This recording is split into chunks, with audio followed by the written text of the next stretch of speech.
সেই সময়কার অবস্থা ছিল অত্যন্ত কষ্টের। মা ফাতিমা রাদিয়াল্লাহু আনহার ঘরে সামান্য পরিমাণেও খাবার ছিল না। ছোট্ট হাসান ও হুসাইন রাদিয়াল্লাহু আনহু মায়ের আঁচল ধরে কাঁদতে লাগলো, মা আমাদের খাবার দাও, আমরা খুব ক্ষুধার্ত। অন্যদিকে একই সময়ে কুলসুমের ঘরে আনন্দ উৎসবের আয়োজন চলছিল। সেখানে বিপুল পরিমাণ খাবার সাজানো হয়েছিল। আরবের বড় বড় ধনী ব্যক্তি, ব্যবসায়ী ও তাদের পরিবার সেখানে অংশগ্রহণ করেছিল। সে মহাদাওয়াতে প্রিয় নবী সাল্লাল্লাহু আলাইহি ওয়াসাল্লামও কুলসুমের বাড়িতে উপস্থিত হয়েছিলেন। তারপর কুলসুম নবী করিম সাল্লাল্লাহু আলাইহি ওয়াসাল্লামকে সালাম দিয়ে বললেন, হে আল্লাহর প্রেরিত রাসূল, হে আমার পিতা, আপনি এসেছেন, আমি অনেক খুশি হয়েছি। আপনি এখানে বসুন। আমরা অনেকেই জানি, আবার অনেকেই জানি না, কুলসুম ছিলেন ধন সম্পত্তির দিক থেকে অনেকটাই স্বাবলম্বী। পক্ষান্তরে মা ফাতেমা ছিলেন অত্যন্ত গরিব, কিন্তু অত্যন্ত গরিব হলেও তিনি দিন প্রচার এবং ঈমান আমলের দিক থেকে ছিলেন অটল। কেনই বা থাকবেন না? মা ফাতেমা হলেন জান্নাতের সর্দারিনী। তিনি জান্নাতুল ফিরদাউসে সকল জান্নাতি নারীদের প্রতিনিধিত্ব করবেন। কুলসুমের বাড়িতে বিভিন্ন রকমের খাবারের আয়োজন হতে লাগলো। মহানবী সাল্লাল্লাহু আলাইহি ওয়াসাল্লাম বললেন, মা কুলসুম, তুমি তো সবাইকে এখানে আমন্ত্রণ জানিয়েছো। সবাইকেই আমি দেখতে পাচ্ছি। শহরের বিভিন্ন লোক এখানে এসেছে তোমার মেজবানে অংশগ্রহণ করার জন্য। সবাই নিশ্চয়ই ভালো মন্দ খাবার খেয়ে এখান থেকে যাবে। নিঃসন্দেহে অনেক সুন্দর এবং ভালো একটি আয়োজন করেছো তুমি। মা কুলসুম, তুমি কাকে কাকে এখানে আমন্ত্রণ জানিয়েছো? কুলসুম বললেন, হে আমার পিতা, হে আল্লাহর রাসূল, আমি আমার মেজবানে এই শহরের ধনাঢ্য সবাইকে আমন্ত্রণ জানিয়েছি। আব্বাজান, শহরের সকল পণ্ডিত জ্ঞানীদের এখানে আমন্ত্রণ জানিয়েছি। নবী করিম সাল্লাল্লাহু আলাইহি ওয়াসাল্লাম বললেন, তুমি সবাইকে এখানে আমন্ত্রণ করেছো, কিন্তু একজনকে তুমি আমন্ত্রণ করনি। কুলসুম তখন বললেন, কে বাবা, কাকে আমি আমন্ত্রণ করিনি? নবী করিম সাল্লাল্লাহু আলাইহি ওয়াসাল্লাম বললেন, সেটা তো তোমার অজানা হওয়ার কথা নয়, সে তো তোমার রক্তের সম্পর্ক, তোমার আপন বোন ফাতিমা। কুলসুম একটু চুপ হয়ে রইলেন। ফাতেমাকে সে ইচ্ছা করেই আমন্ত্রণ করেনি, কারণ ফাতেমা ছিল অনেকটাই গরিব, তার পোশাক আশাক ভালো ছিল না। কুলসুম ভেবেছিল ফাতিমা যদি এই অনুষ্ঠানে আসে তাহলে তার মান সম্মানে হানি ঘটবে, তাই তিনি তাকে আমন্ত্রণ করেননি।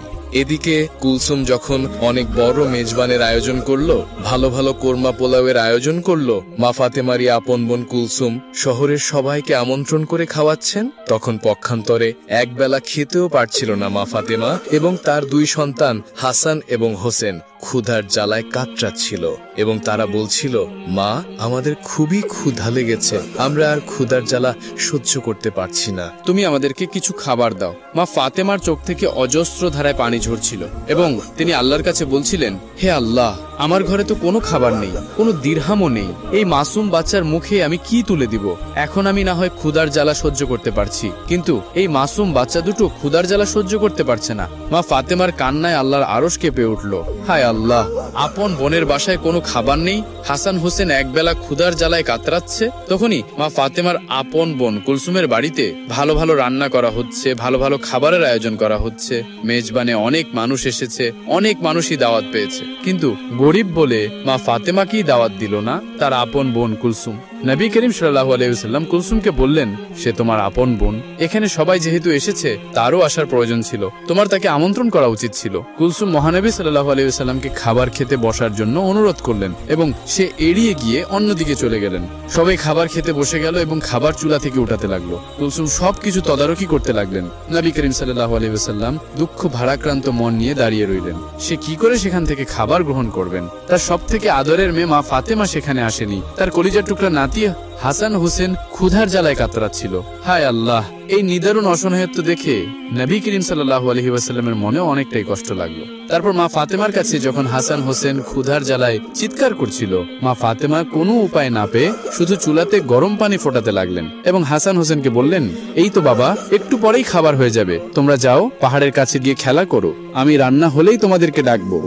আসলে চুলায় তো কোনো খাবারই ছিল না, শুধুই গরম পানি দিয়ে ফোটাচ্ছিলেন মা ফাতেমা, কারণ ছেলেদের তো কিছু একটা বোঝাতে হবে। তার ঘরে যে কোনো খাবার নেই, সে শুধুই এই অবস্থা দেখছিলেন এবং তার চোখ থেকে অজস্র ধারায় পানি ঝরছিল। পক্ষান্তরে তার আপন বোনের বাসায় অনেক ধরনের খাবারের আয়োজন হতে লাগলো। তারপর সবাইকে খাবারের জন্য যখন কুলসুম খাবারের পাত্রের কাছে গেলেন, তিনি সেই ঘটনা দেখে অবাক হয়ে রইলেন।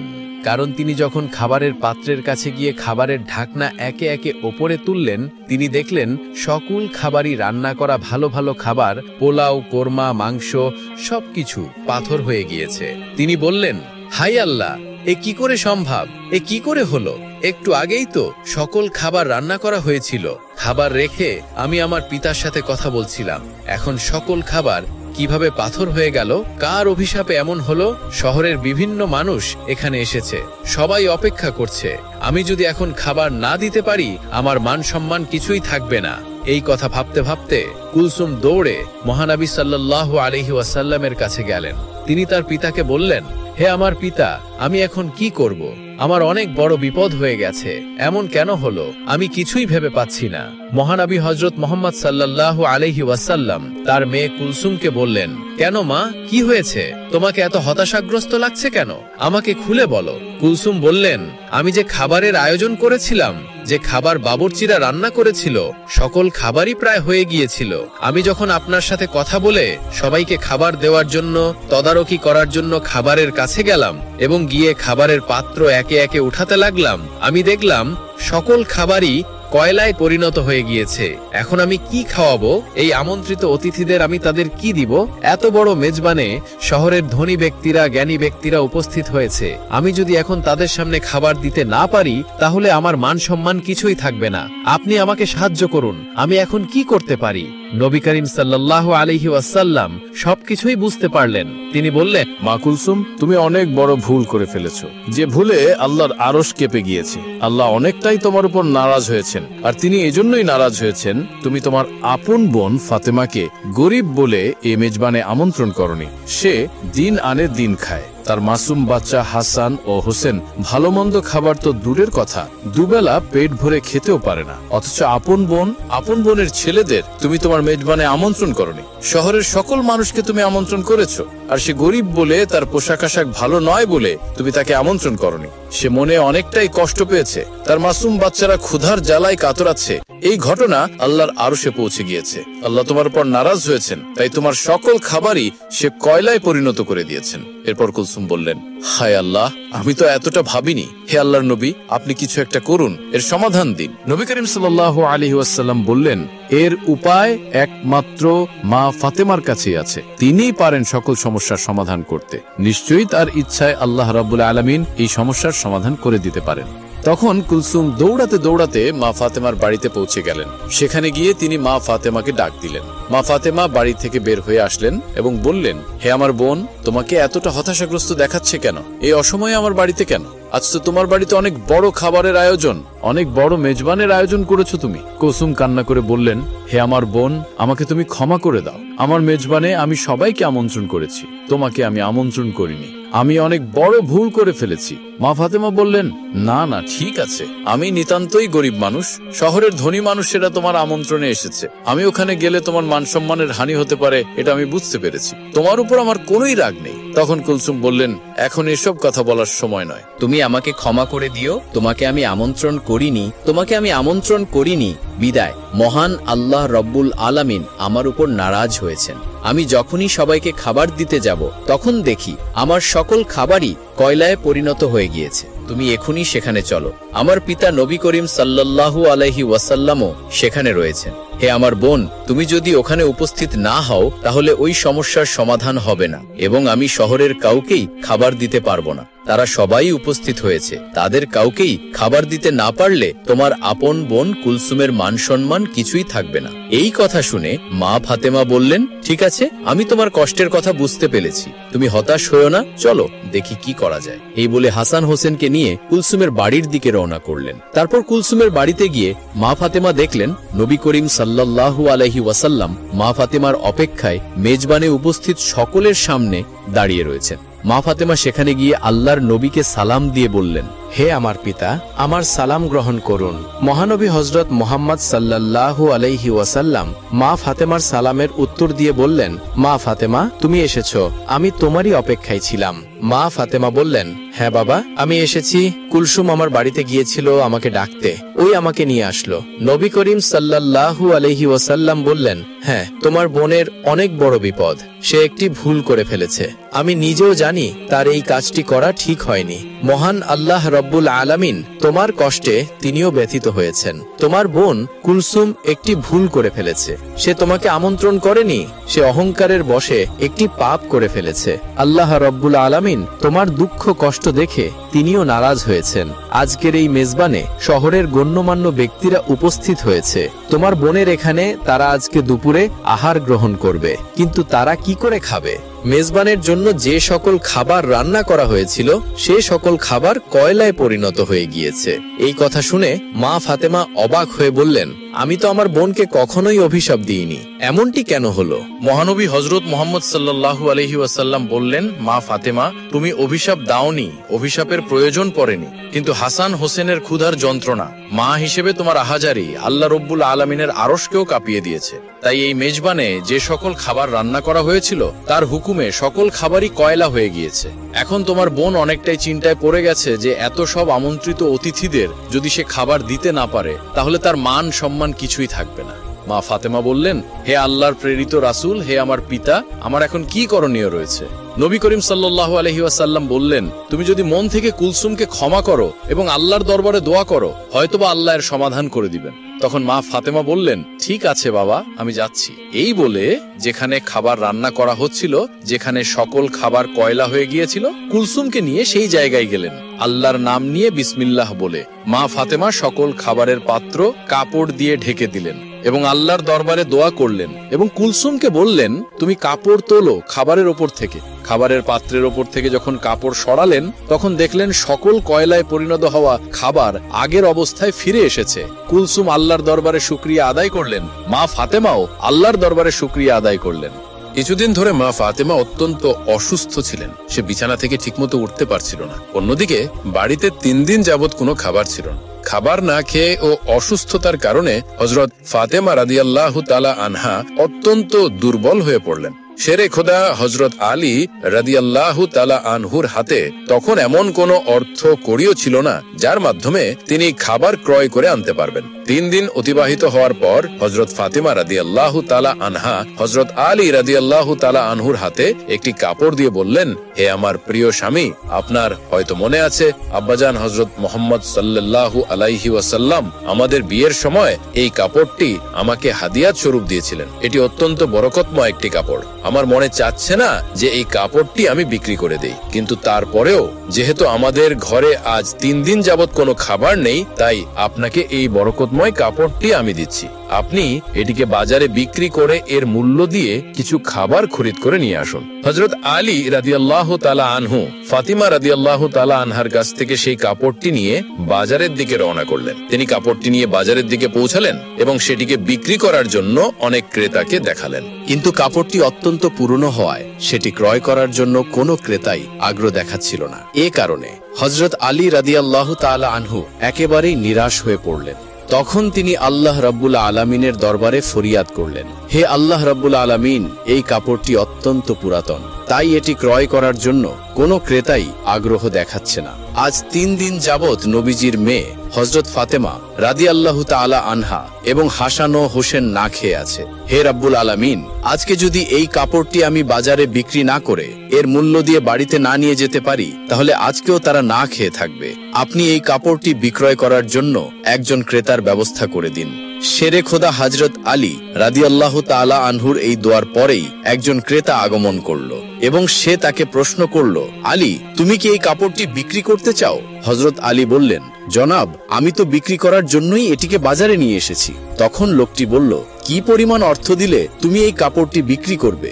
শেরে খোদা হযরত আলী জানতেন এই কাপড়টি অত্যন্ত পুরাতন, এর মূল্য সর্বোচ্চ 1 দিরহাম বা 2 দিরহাম হতে পারে। তাই তিনি কোনো দাম না চেয়ে বললেন, জনাব, আপনার যা মর্জি তাই প্রদান করুন, আমি নিজ থেকে কাপড়টির কোনো দাম চাচ্ছি না। তখন সেই ক্রেতা বলল, আমি 6 দিরহাম দিয়ে এই কাপড়টি ক্রয় করতে চাই, তুমি কি বিক্রি করতে রাজি আছো? তখন আলী রাদিয়াল্লাহু তাআলা আনহু অত্যন্ত খুশি হয়ে রাজি হয়ে গেলেন এবং বললেন, জনাব, আপনি আমাকে 6 দিরহাম দিয়ে এই কাপড়টি ক্রয় করতে পারেন। অতঃপর ক্রেতা হযরত আলী রাদিয়াল্লাহু তাআলা আনহুকে 6 দিরহাম দিল এবং হযরত আলী রাদিয়াল্লাহু তাআলা আনহু ক্রেতাকে তার কাপড়টি হস্তান্তর করলেন। ওইদিকে আল্লাহ রাব্বুল আলামিনের একদল ফেরেশতা অন্য একদল ফেরেশতাকে বলতে লাগলো, নবী করিম সাল্লাল্লাহু আলাইহি ওয়াসাল্লামের সাহাবীগণ অত্যন্ত দানশীল, তারা সুখে দুঃখে সব অবস্থাতেই দান করে থাকে। তখন ফেরেশতাদের অপর একটি দল বলল, আল্লাহর নবীর সাহাবীরা দান করে এটা ঠিক কথা, কিন্তু তারা সুখে দুঃখে সবসময় দান করে না।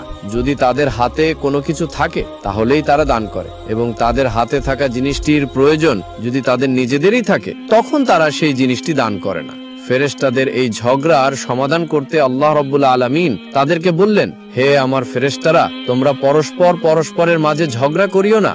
এই বিষয়টি পরীক্ষা করার জন্য শেরে খোদা হযরত আলীর কাছে চলে যাও। সে 6 দিরহাম দিয়ে একটি কাপড় বিক্রি করেছে, আর এই 6 দিরহাম তার অত্যন্ত প্রয়োজন। তোমরা আলীর কাছে গিয়ে সেই 6টি দিরহাম চাও, দেখো সে তোমাদেরকে দেয় কিনা, আর এর মাধ্যমে তোমাদের ঝগড়া সমাধানও হয়ে যাবে। আল্লাহ রাব্বুল আলামিনের পক্ষ থেকে এই নির্দেশ লাভের পর একজন ফেরেশতা ফকির বেশে হযরত আলী রাদিয়াল্লাহু তাআলা আনহুর কাছে আগমন করলেন। হযরত আলী রাদিয়াল্লাহু তাআলা আনহু সেই 6 দিরহাম দিয়ে খাবার ক্রয় করতে যাচ্ছিলেন। ইতিমধ্যে সেই ফকির বেশধারী ফেরেশতা তাকে বললেন, হে আল্লাহর বান্দা, আজ কয়েকদিন যাবত আমি না খেয়ে আছি। দীর্ঘদিন যাবত না খেয়ে থাকার কারণে আমার শরীরে সামান্যতম নড়াচড়া করার শক্তি নেই। আমি আল্লাহর ওয়াস্তে তোমার কাছে কিছু ফরিয়াদ করছি, যদি তোমার নিকট কোনো অর্থ কড়ি থাকে দয়া করে আমাকে সেগুলো দান করো, যাতে সেই অর্থ দিয়ে আমি খাবার ক্রয় করে খেতে পারি এবং আমার ক্ষুধার জ্বালা নিবারণ করতে পারি। ফকিরের মুখে এসব কথা শুনে হযরত আলী রাদিয়াল্লাহু তাআলা আনহু ভাবতে লাগলেন, হে আল্লাহ, আজ 3 দিন যাবত আমার স্ত্রী ও সন্তান না খেয়ে আছে। 3 দিন পরে আমার স্ত্রী ফাতেমা আমাকে একটি কাপড় বিক্রি করতে দিলেন। কথা ছিল সে কাপড় বিক্রি করে তার অর্থ দিয়ে আমি তাদের জন্য খাবার ক্রয় করে নিয়ে যাব, কিন্তু আল্লাহর এক অসহায় বান্দা আমার কাছে ভিক্ষা প্রার্থনা করছেন। এখন আমি কি করব? আমি আমার স্ত্রী ও সন্তানদের জন্য খাবার ক্রয় করে নিয়ে যাব, নাকি এই ভিক্ষুককে অর্থগুলি দান করে দেব? সর্বশেষে তিনি সিদ্ধান্ত নিলেন যে ভিক্ষুককে এই অর্থগুলি দান করে দিবেন। অতঃপর তিনি মনে মনে ভাবতে লাগলেন, আল্লাহই আমার উত্তম অভিভাবক, এই ভিক্ষুককে আমি এই 6 দিরহাম দান করে দিই। তখন তিনি সেই 6 দিরহাম ভিক্ষুককে দান করে দিলেন। এরপর তিনি অত্যন্ত চিন্তিত ও পেরেশান মনে সামনে চলতে লাগলেন। ইতিমধ্যে দেখা গেল এক ব্যক্তি হযরত আলী রাদিয়াল্লাহু তাআলা আনহুর কাছে একটি লাল ঘোড়া নিয়ে আসলো এবং সে তাকে বলল, হে হযরত আলী রাদিয়াল্লাহু তাআলা আনহু, আপনি কি আমার কাছ থেকে এই লাল ঘোড়াটি ক্রয় করতে চাচ্ছেন? হযরত আলী বললেন, জনাব, আমি কিভাবে আপনার কাছ থেকে এই ঘোড়াটি ক্রয় করব? আমার হাতে কোনো অর্থকড়িও নেই। তখন সেই ব্যক্তি বলল, হে আলী, আমি বাকিতে আপনার কাছে এই ঘোড়াটি বিক্রি করব। আপনি এই ঘোড়াটি নিয়ে ব্যবসা করুন, তারপর ব্যবসায় লাভ হলে আমার মূল্য আমাকে দিয়ে দিবেন। হযরত আলী রাদিয়াল্লাহু তাআলা আনহু তখন ভাবলেন, যেহেতু আমার কাছে বাকিতে এই ঘোড়াটি বিক্রি করতে চাচ্ছেন, তাহলে তা নিতে আমার সমস্যা কোথায়? অতঃপর হযরত আলী রাদিয়াল্লাহু তাআলা আনহু বললেন, আপনি কত দিরহামের বিনিময়ে এই ঘোড়াটি বিক্রি করবেন? সে ব্যক্তি বলল, আমি 100 দিরহামের বিনিময়ে এই ঘোড়াটি আপনার কাছে বিক্রি করলাম। হযরত আলী রাদিয়াল্লাহু তাআলা আনহু 100 দিরহামের বিনিময়ে সেই ঘোড়াটি তার কাছ থেকে ক্রয় করলেন। এরপর ঘোড়াটি বিক্রি করার জন্য বাজারে নিয়ে গেলেন। হযরত আলী রাদিয়াল্লাহু তাআলা আনহু যখন সেই ঘোড়াটি বিক্রি করার জন্য বাজারে নিয়ে এলেন, তখন এক ব্যক্তি এসে তাকে জিজ্ঞাসা করলেন, হে আলী, আপনি কি এই ঘোড়াটি বিক্রি করতে চান? তখন আলী রাদিয়াল্লাহু তাআলা আনহু বললেন, ভাই, আমি তো এটি বিক্রি করার জন্যই বাজারে নিয়ে এসেছি। সে লোকটি বললেন, আপনি কত দিরহামের বিনিময়ে ঘোড়াটি বিক্রি করতে চান? আলী রাদিয়াল্লাহু তাআলা আনহু নিজে থেকে কোনো দাম না বলে সেই লোকটাকে বললেন, আপনি কত দিরহামের বিনিময়ে ঘোড়াটি ক্রয় করতে পারবেন? সে ব্যক্তি তখন বলল, আমি 160 দিরহামের বিনিময়ে এই ঘোড়াটি আপনার কাছ থেকে ক্রয় করতে চাই। তখন হযরত আলী রাদিয়াল্লাহু তাআলা আনহু চিন্তা করলেন, আমি তো এই ঘোড়াটি 100 দিরহামের বিনিময়ে ক্রয় করেছি, আর তিনি আমাকে মূল্য পরিশোধ করতে চাচ্ছেন 160 দিরহাম। অতএব এখানে আমার 60 দিরহাম লাভ হবে। তখন হযরত আলী রাদিয়াল্লাহু তাআলা আনহু বললেন, ভাই, আমি আপনার কাছে 160 দিরহামের বিনিময়ে ঘোড়াটি বিক্রি করে দিলাম। সে ব্যক্তি হযরত আলী রাদিয়াল্লাহু তাআলা আনহুর কাছে 160 দিরহাম দিয়ে সেই ঘোড়াটি ক্রয় করলেন। হযরত আলী রাদিয়াল্লাহু তাআলা আনহু তখন যার কাছ থেকে ঘোড়াটি ক্রয় করেছিলেন তাকে 100 দিরহাম পরিশোধ করার পরেও তার কাছে রয়ে গেল 60 দিরহাম। তিনি 6 দিরহাম আল্লাহর রাস্তায় দান করেছিলেন। আল্লাহ রাব্বুল আলামিন তার বিনিময়ে তাকে 10 গুণ বৃদ্ধি করে 60 দিরহাম দিয়ে দিলেন। অতঃপর 60 দিরহামের বিনিময়ে হযরত আলী রাদিয়াল্লাহু তাআলা আনহু বিপুল সংখ্যক খাবার ক্রয় করে বাড়ির দিকে রওনা হলেন। যখন তিনি বিপুল সংখ্যক খাবার নিয়ে বাড়িতে আসলেন তখন হযরত ফাতেমা রাদিয়াল্লাহু তাআলা আনহা তাকে বললেন, হে আলী, আমি তোমাকে যে কাপড়টি বিক্রি করতে বলেছিলাম সেই কাপড়ের মূল্য দিয়ে তো এত পরিমাণে খাবার ক্রয় করা সম্ভব নয়, তাহলে তুমি এই পরিমাণ খাবার ক্রয় করার জন্য অর্থ কোথায় পেলে? তুমি আমাকে আগে এই কথা বলো, তারপর তুমি আমার বাড়িতে প্রবেশ করতে পারবে। হযরত আলী রাদিয়াল্লাহু তাআলা আনহু বললেন, ফাতেমা, আগে আমি বাড়িতে প্রবেশ করি, তারপর না হয় আমি তোমাকে প্রকৃত ঘটনাটি খুলে বলবো। তখন হযরত ফাতেমা তাকে বললেন, আগে আপনি প্রকৃত ঘটনাটি খুলে বলুন, তারপর আপনি বাড়িতে প্রবেশ করতে পারবেন। হযরত আলী রাদিয়াল্লাহু তাআলা আনহু বললেন, ফাতেমা, তুমি তো ভালো করেই জানো যে তোমার স্বামী হযরত আলী কোনোদিনই অবৈধভাবে উপার্জন করবে না। আমি যে পন্থায় অর্থ উপার্জন করেছি তা সম্পূর্ণ বৈধ একটি পন্থা, অতএব এ ব্যাপারে তোমার সন্দেহ করার কোনো কারণ নেই। কিন্তু হযরত ফাতেমা হযরত আলী রাদিয়াল্লাহু তাআলা আনহুর এই কথাগুলো তেমন একটা বুঝতে চাইলেন না। হযরত আলী এবং হযরত ফাতেমা রাদিয়াল্লাহু তাআলা আনহার মাঝে এই ঘটনা ঘটার কিছুদিন পরে হুজুরে আকরাম সাল্লাল্লাহু আলাইহি ওয়াসাল্লাম ফাতেমাকে ডেকে তার দরবারে নিয়ে গেলেন। তারপর তিনি তাকে বললেন, হে ফাতেমা, শোনো, তুমি কিছুদিন আগে তোমার স্বামীকে একটি কাপড় বিক্রি করার জন্য দিয়েছিলে। হযরত আলী সেই কাপড় বিক্রি করে তোমার জন্য অনেক খাবার ক্রয় করে নিয়ে এসেছিল, কিন্তু তুমি সন্দেহ করেছিলে যে আলী এগুলো বৈধ পথে উপার্জন করেছে কিনা। এজন্য তুমি তোমার স্বামীকে ঘরে প্রবেশ করতে দাওনি এবং তাকে বিভিন্ন প্রশ্ন করার মাধ্যমে তার মনে কষ্ট দিয়েছিলে, অথচ তুমি জানতে তোমার স্বামী আলী অবৈধ পথে কোনোদিনও উপার্জন করতে পারে না। হে ফাতেমা, তুমি যখন আলীকে সেই কাপড়টি বিক্রি করার জন্য দিয়েছিলে, হযরত আলী তার জন্য ক্রেতা খুঁজে পাচ্ছিল না। তখন আল্লাহ রাব্বুল আলামিন তার ফেরেশতা হযরত মিকাইলকে তার কাপড় ক্রয় করার জন্য পাঠিয়েছিলেন। আল্লাহর ফেরেশতা মিকাইল 6 দিরহামের বিনিময়ে হযরত আলীর কাছ থেকে সেই কাপড়টি ক্রয় করেছিল। এরপর আল্লাহর আরেকজন ফেরেশতা এসে আলীর কাছ থেকে সেই 6 দিরহাম ভিক্ষা প্রার্থনা করে। আলী সেই 6 দিরহাম আল্লাহর রাস্তায় তাকে দান করে দেয়। অতঃপর আলী চিন্তিত অবস্থায় বাড়ি ফিরে আসছিল। এমন সময় হযরত জিবরাইল আলাইহিস সালাম তার কাছে একটি লাল ঘোড়া 100 দিরহামের বিনিময়ে বাকিতে বিক্রি করে। আলী সেই ঘোড়াটিকে নিয়ে বাজারে যায় এবং হযরত ইসরাফিল আলাইহিস সালাম তাকে 160 দিরহামের বিনিময়ে তার কাছ থেকে সেই ঘোড়াটি ক্রয় করে।